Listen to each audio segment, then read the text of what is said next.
ओम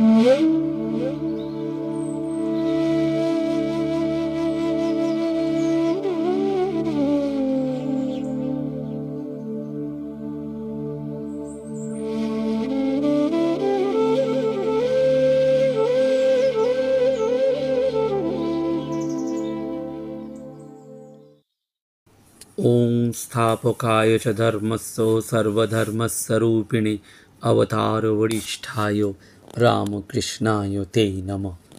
নমস্কার।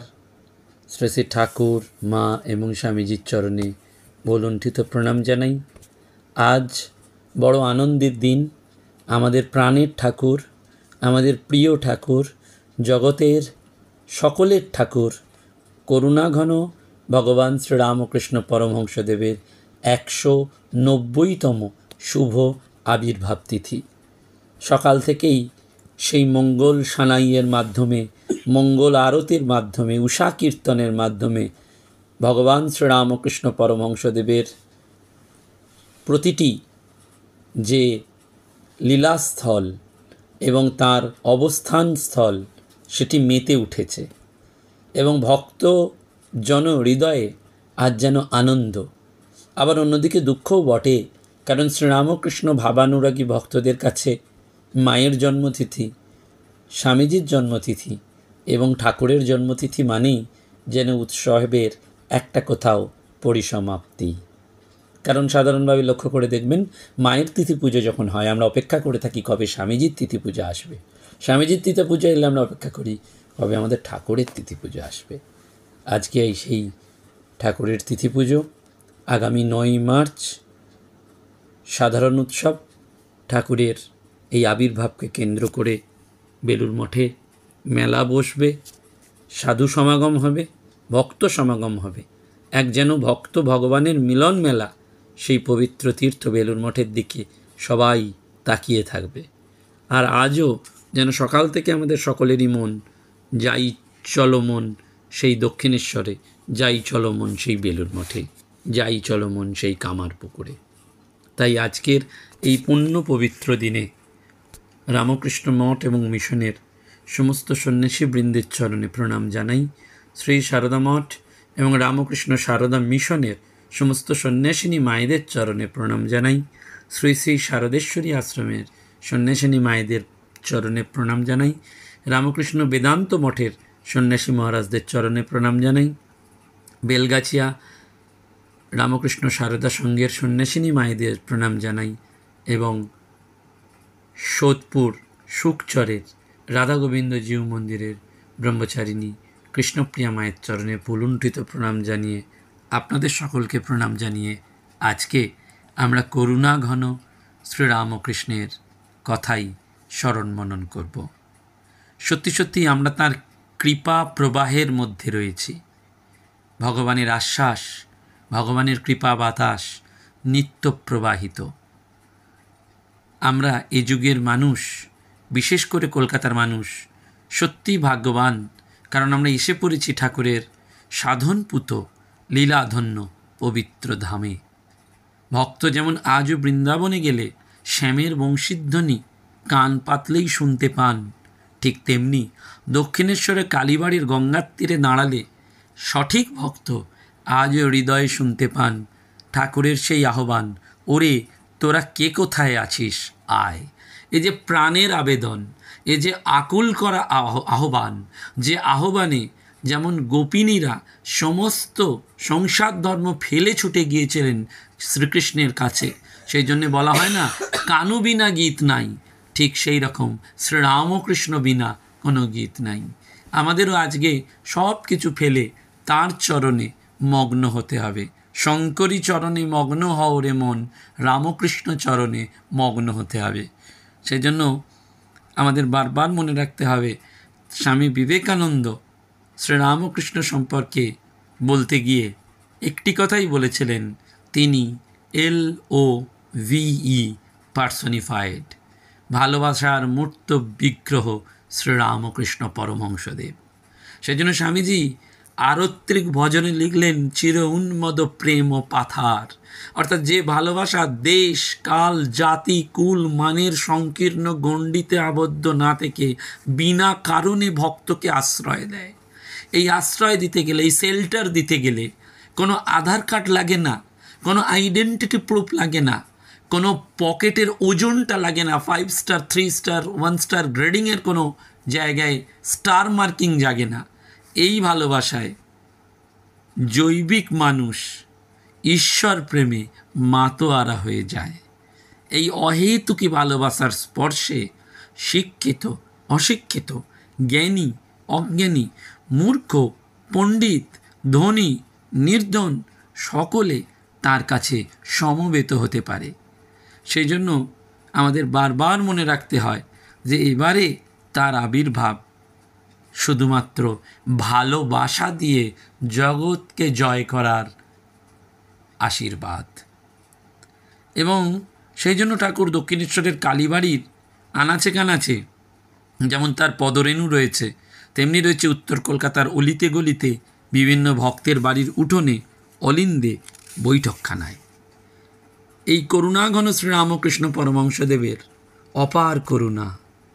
একবার এক ভক্তের জিবে ঠাকুর কি একটা লিখে দিলেন, সে ভাবস্থ হয়ে মাতালের মতন মা মা করতে থাকেন। শেষে তাঁর স্ত্রী এসে ঠাকুরকে বললেন, ছেলেপুলে নিয়ে আমি কি ভেসে যাব? ঠাকুর আবার তার জিবে কি লিখে দিলেন এবং ভাব প্রশমিত হলো। সেজন্য ওই বারবার আমাদের মনে রাখতে হয় যে তিনি প্রয়োজন বোধে কৃপা করেন, আবার প্রয়োজন বোধে ফিরিয়েও নিতে পারেন। বাগবাজারের বিখ্যাত গুন্ডা সমস্ত রকম বেয়ামে পটু মন্মথকে একবার হীরালাল ঠাকুরকে ভয় দেখানোর জন্য যোগিনমার বাড়িতে নিয়ে যান। সেদিন ঠাকুর যোগিনমার বাড়িতে গিয়েছিলেন। ঠাকুরের 2-4 কথা শুনে মন্মথ গুন্ডা ঠাকুরকে বলে বসলেন, প্রভু আমি বড় অপরাধী, আমায় ক্ষমা করুন। শ্রীরামকৃষ্ণ তাকে দক্ষিণেশ্বরে যেতে বললেন। গঙ্গাধর মহারাজ তাকে নিয়ে দক্ষিণেশ্বরে গেলেন। তিনি ঠাকুরকে বললেন যে বিখ্যাত গুন্ডা, এর ভয়ে বলবান ছেলেরা সব দল বেঁধে জড়সড় হয়ে থাকে, বড় মারামারির দলে একে নিয়ে যায়। শ্রীরামকৃষ্ণ হাসলেন, তাকে তর্জনী দ্বারা স্পর্শ করে দেখলেন গা অত্যন্ত শক্ত, এবং মন্দির প্রদক্ষিণের ফাঁকে দাঁড়িয়ে দাঁড়িয়ে তাকে কৃপা করলেন। শ্রীরামকৃষ্ণের কৃপায় করুণায় তার অভাবনীয় পরিবর্তন হলো। তার মুখের বুলি শুধু হয়েছিল প্রিয়নাথ প্রিয়নাথ।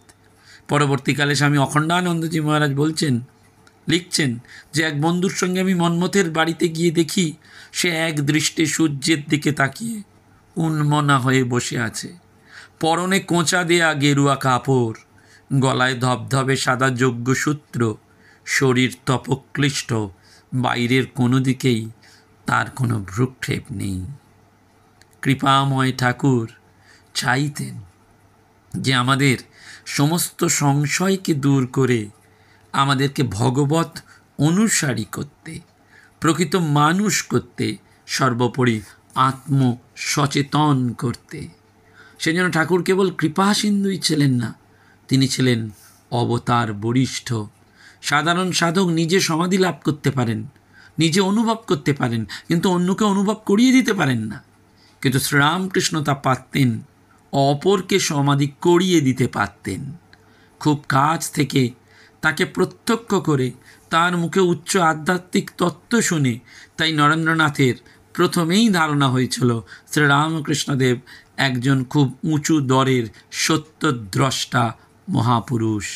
সেজন্য লীলা প্রসঙ্গকার নরেন্দ্রনাথের এই মনের ভাব ব্যক্ত করে লিখেছেন যে উন্মাদ হলেও ঈশ্বরের জন্য এরকম ত্যাগ জগতে বিরল ব্যক্তি করতে সক্ষম।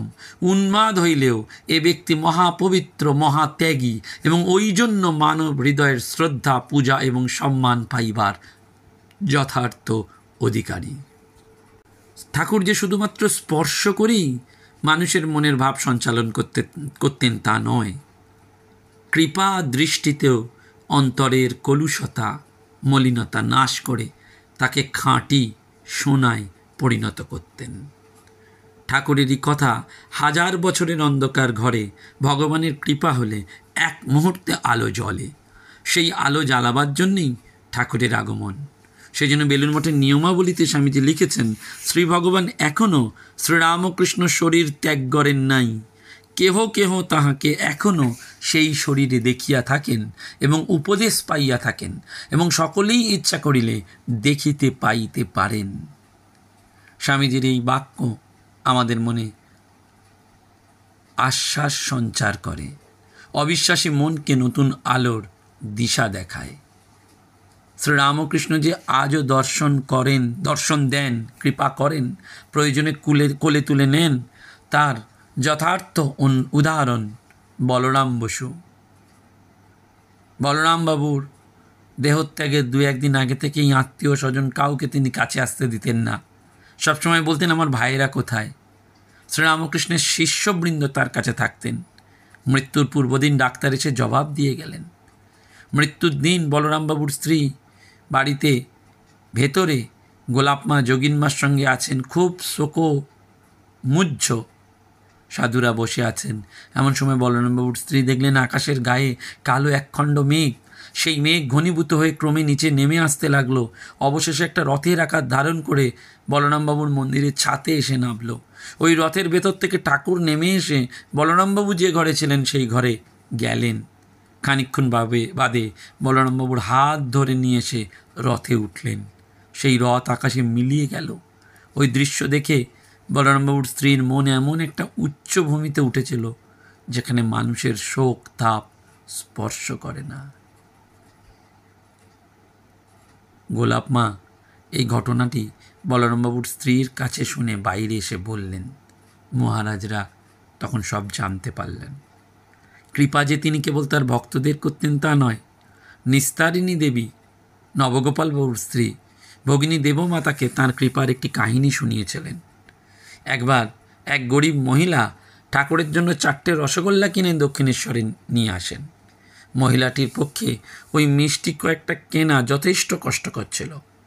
ঠাকুরের ঘরে সেই সময় খুব ভিড় থাকায় সে তাকে তার সামান্য উপহার দিতে সংকোচ করছিলেন ঠাকুরকে। নহবতে মার কাছে এসে বারান্দায় বসে কাঁদতে শুরু করেন। হঠাৎ ঠাকুর তার ঘর থেকে বেরিয়ে এসে গঙ্গার দিকে তাকালেন। তারপর নহবতে এসে ওই গরিব মহিলার কাছে গিয়ে বললেন, আমি খুব ক্ষুধার্ত, আমাকে কিছু খেতে দিতে পারো? মহিলাটি ওই রসগোল্লার ভাঁড়টি তাকে দিলেন। ঠাকুর তৃপ্তির সঙ্গে খেয়ে ঘরে ফিরে গেলেন। মহিলাটিও ঠাকুরকে প্রণাম করে বাড়ি ফিরে গেলেন। শ্রীরামকৃষ্ণের মধ্যেই তাই সব রকম ভাবের সর্বশ্রেষ্ঠ প্রকাশ। তাই তার মধ্যেই ছিল যথার্থ মানব মুক্তি। পরমহংসদেব নিজেই ছিলেন তার ঐশী উদ্ভাবনের নিরপেক্ষ দর্শক। শ্রীরামকৃষ্ণের একটি বিশ্বজনীন তাৎপর্য ছিল এবং সেইটি তার মৌলিকত্ব ছিল। এবং সেই মৌলিকত্বের কথা, বিশ্বজনীন তাৎপর্যের কথা মার্টিন, বিখ্যাত বিদেশি মার্টিন কেমসেন খুব সুন্দর করে বলেছেন, জানিয়েছেন। এবং যে সেটি শ্রীরামকৃষ্ণ এমন একজন মানুষ, অনেকেই তাকে অবতার হিসেবে শ্রদ্ধা করে। ম্যাক্স মুলার কলম ধরেছেন। বিভিন্ন প্রজন্মের ইতিহাসবিদদের কাছে এই মানুষটির জীবন যাপন যেন এক বিশ্বজনীন তাৎপর্য বহন করে নিয়ে এসছে। করুণাঘন শ্রীরামকৃষ্ণ তাই পরতে পরতে আমাদের কাছে পরম পুরুষ শ্রীরামকৃষ্ণ। সব ধর্মের মধ্যেই একটা আপাত পার্থক্য আছে, কিন্তু যখন অনুভব হবে তখন কতকগুলো বিষয়ে মিল খুঁজে পাওয়া যাবে। ভগবান শ্রীরামকৃষ্ণ পরমহংসদেব এমন একজন মহামানব, যিনি বিভিন্ন ধর্মের অনুষ্ঠান করে সেই ধর্মের চরম সত্যকে উপলব্ধি করেছেন এবং সেই উপলব্ধির পর তিনি বলেছেন সব শিয়ালের এক রা, এবং এও বলেছেন আমার ধর্ম ঠিক আর অপরের ধর্ম ভুল, এ মত ভালো না। ঈশ্বর এক বই দুই নাই, তাকে ভিন্ন ভিন্ন নাম দিয়ে ভিন্ন ভিন্ন লোকে ডাকে। কেউ বলে গড, কেউ বলে আল্লাহ, কেউ বলে কৃষ্ণ, কেউ বলে শিব। অর্থাৎ যাই পথ যাই মত হোক না কেন, লক্ষ্য কিন্তু ঠিক সেই এক। এবং শ্রীরামকৃষ্ণ জীবনের বৈশিষ্ট্য এটি যে আমাদের বস্তুমুখী ভোগমুখী জীবনকে ঈশ্বরের দিকে মোড় ঘুরিয়ে দেওয়ার জন্য যেন ঠাকুরের এই জীবন এবং বাণী আমাদের কাছে বারবার প্রতিভাত হয়। এবং শুধু প্রতিভাতও নয়, আমাদের তিনি এগিয়ে দিচ্ছেন সেই ব্যাকুলতা দিয়ে, এবং সেই ব্যাকুলতার মধ্যেই আমাদের এই স্বরূপের জ্ঞানটি যেন তিনি জানিয়ে দিতে চাইছেন, জাগিয়ে দিতে চাইছেন। এবং রিচার্ড শিপম্যান শ্রীরামকৃষ্ণের prophet for the new age এই জীবনী গ্রন্থে খুব সুন্দর করে লিখছেন যে কলকাতা থেকে দক্ষিণেশ্বরের দিকে যাচ্ছেন, যেতে যেতে দেখছেন যে চারপাশে সব দোকান থেকে একটা পরিচিত মুখ উঁকি মারছে। লোকটি গ্রামের লোক, সম্পূর্ণ পোশাক পরা নয়, ধুতিটা পরা, কিন্তু সমস্ত শরীরটা তাতে আবৃত হয়নি, গলার কাছে ঢাকা, পা দুটো বের করা। সমস্ত দোকান থেকে ওই একটি মুখ উঁকি মারছে। ছোট্ট দোকান, সাইকেল মেরামতের দোকান, সব দোকানে তার ছবি। তিনি বলছেন এই ফারভারিস সিটির একজন আনলাইকলি হিরো আছেন। ফারভারিস কেন না এত জাঁক জমক, যানজট, বিশৃঙ্খলা, কিন্তু সেই আনলাইকলি হিরো হচ্ছেন শ্রীরামকৃষ্ণ। এই ধরনের মানুষ হিরো হন না, হিরো হতে চানও না, তবু আপনা হতেই তিনি শহরের যেন নায়ক হয়ে গেছেন। মন্দির থেকে বেরিয়ে সারা কলকাতায় ছড়িয়ে পড়েছেন, সকলের ঠাকুর হয়ে বিরাজ করছেন। The great master is no longer here, now he is everywhere. এই যে সকলের বিশ্বজনীন হয়ে যাচ্ছেন, সর্বজনীন হয়ে যাচ্ছেন। এবং সেজন্য বলা হচ্ছে সিদ্ধ সর্ব সম্প্রদায় সম্প্রদায় বর্জিতম। তিনি সব সম্প্রদায়ের সাধন ভজন করে সিদ্ধ হয়েছেন, কিন্তু কোনো সম্প্রদায়ে নিজেকে আবদ্ধ করে রাখেননি। তাই প্রত্যেকে তার নিজের সম্প্রদায়ের সার্থক রূপ দেখতে পাচ্ছেন শ্রীরামকৃষ্ণের জীবনের মধ্যে দিয়ে। তার এই অদ্ভুত সাধনা, তার এই অদ্ভুত জীবন দেখে যেন বারবার আমাদের ওইটি মনে হয় যে স্বামীজি বলছেন যে শঙ্করের হৃদয় আর শঙ্করের মস্তিষ্ক আর বুদ্ধের হৃদয়, এই দুটোর একত্র সমাবেশ শ্রীরামকৃষ্ণ ব্যতীত আর কোথাও হয়নি। সেই ঠাকুরকে আমরা আজকে পুণ্যদিন একটু স্মরণ করছি, যেন তাঁর কৃপায় আমাদের মনটা একটু শুদ্ধ হয়, তার অপূর্ব জ্যোতির অন্তত একটা কোণা যেন আমার হৃদয়কে আলোকিত করে। আমরা যেন ধন্য হব, আমাদের এই যুগে জন্মানো সার্থক হবে, কারণ তিনি ইচ্ছা করলে আমাদের ভেতর দিয়েই আবার এই আলোর চারিদিকে বিকিরণ করতে পারবেন। তাই সর্বময় শ্রীরামকৃষ্ণদেবকে আমাদের বারবার প্রণাম, আমরা বারবার তাকে স্মরণ করছি, বারবার আজকের পুণ্য দিনে, পবিত্র দিনে তাকে সেই কথাটি দিয়েই মনে যেন ভরসা আনতে চাইছি, যেটি ঠাকুর বারবার বলছেন, তুমি তাঁর দিকে এক পা বাড়ালে তিনি তোমার দিকে 10 পা এগিয়ে আসবেন।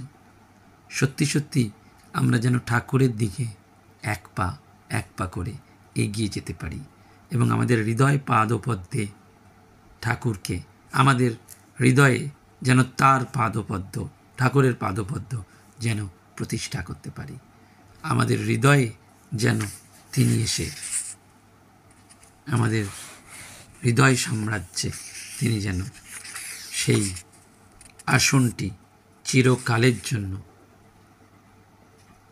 অধিষ্ঠান করেন। নমস্কার, ধন্যবাদ। প্রাণারাম প্রাণারাম প্রাণারাম প্রাণারাম প্রাণারাম প্রাণারাম। কি যেন লুকানো নামে তাই মিষ্ট এত তব নাম প্রাণারাম প্রাণারাম।